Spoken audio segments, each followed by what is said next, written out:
semuanya, perkenalkan saya adalah Yosia Cenanawangi Putri Dibianto dengan NIM 123370156 dari kelas RA. Dan pada kesempatan kali ini, saya akan menjelaskan tentang apa saja yang sudah saya pelajari di kelas pengelolaan air tambang RA. Oke, sebelumnya kita harus tahu dulu nih mengenai apa itu pengelolaan air tambang.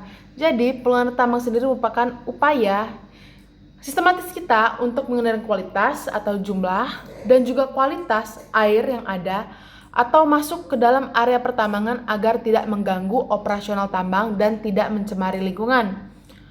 Untuk asal muasal sendiri, air tambang ini dapat berasal dari hujan, rembesan air tanah, aliran permukaan, ataupun proses dari penambangan itu sendiri. Nah, kenapa kita harus mempelajari pengelolaan air tambang? Jadi ada beberapa tujuan dari pengelolaan air tambang ini sendiri, yaitu mencegah area kerja tetap kering dan aman, mencegah banjir tambang baik di tambang terbuka maupun tambang tertutup, mengendalikan kualitas air buangan agar sesuai baku mutu lingkungan, memanfaatkan air tambang untuk kegiatan operasional seperti recycle dan reuse, dan juga mengurangi dampak lingkungan, terutama dalam mining acid drainage atau air asam tambang. Nah, tapi ada beberapa permasalahan nih di tambang mengenai air. Seperti yang kita tahu, kalau air ini bisa menjadi musuh di tambang apabila tidak dikelola dengan benar. Nah, untuk permasalahan sendiri terbagi menjadi dua, yaitu ada secara kualitas dan juga secara kuantitas. Yang mana kalau secara kualitas itu bisa dilihat dari konsentrasi TSS yang tinggi, konsentrasi logam berat, dan juga pH-nya atau derajat keasaman, yang mana biasanya ini asam sehingga inilah yang menyebabkan air asam tambang. Nah, untuk yang kedua itu secara kuantitas itu ada banjir, terus yang lalu air ini dapat mempengaruhi stabilitas lereng, yang mana kalau misalnya air ini bisa membuat lereng itu menjadi kurang stabil. Dan yang ketiga adalah biaya operasional, karena dengan adanya permasalahan air ini seperti banjir tadi itu bisa menghambat operasional pertambangan. Nah, tapi ini sudah ada kerangka regulasi yang ditetapkan oleh pemerintah seperti Undang-Undang Induk, Undang-Undang Nomor 3 Tahun 2020 mengenai perubahan Undang-Undang Minerba 4 Tahun 2009. Itu mengatur kewajiban perusahaan tambang terhadap perlindungan lingkungan, termasuk kewajiban mengelola air limbah, air asam tambang, dan pencegahan pencemaran, serta menegaskan adanya reklamasi dan pasca tambang yang mencakup pengelolaan air. Nah, untuk regulasi nasional sendiri, regulasi lingkungan nasional, itu telah ditetapkan lewat PP nomor 22 tahun 2021 mengenai pelaksanaan perlindungan pengelolaan lingkungan hidup, yang mana ini mengatur mengenai kualitas air, permukaan dan air tanah, baku mutu air limbah pertambangan seperti TSS, pH, dan juga logam beratnya, serta kewajiban penyusunan AMDAL dan izin lingkungan, serta dan juga sistem monitoring kualitas air dan pelaporan. Yang lalu juga sudah ditetapkan melalui Permen LHK terkait baku mutu air limbah.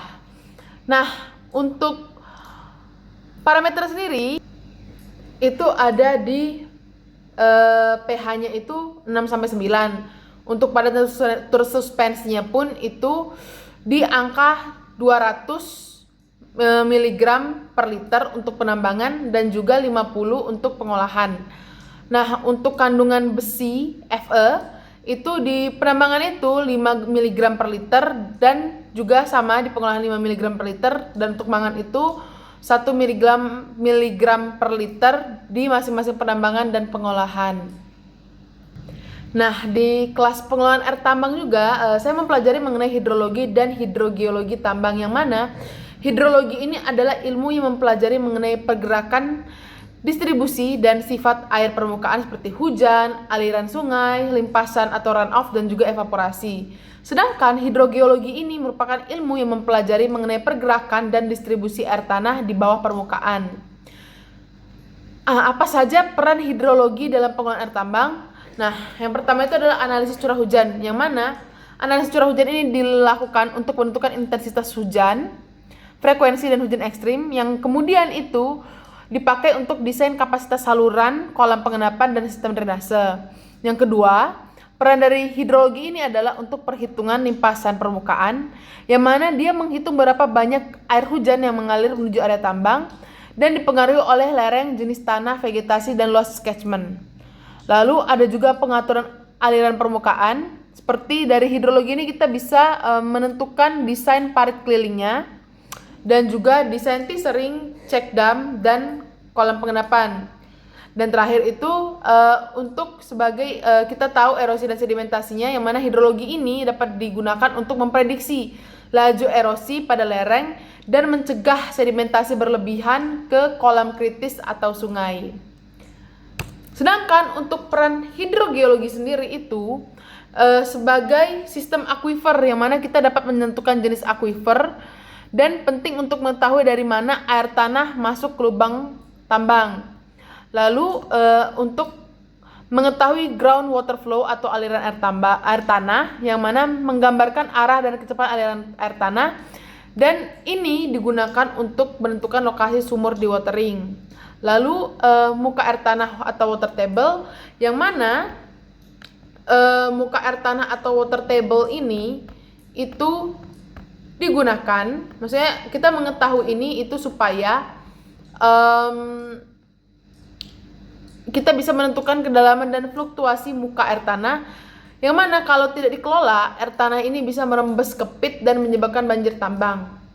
Lalu yang selanjutnya itu adalah dari mempelajari hidrogeologi air tambang ini, kita bisa menilai ini permeabilitas dan porositas batuan, yang mana kita bisa menilai kemampuan batuan mengalirkan air dan bisa memprediksi debit rembesan ke pit atau terowongan. Dan yang terakhir itu adalah perhitungan dewatering, yang mana untuk menentukan jumlah pompa, kapasitas pompa, dan desain sumur untuk menurunkan muka air tanah, serta kita bisa menghindari lereng longsor akibat tekanan air pori.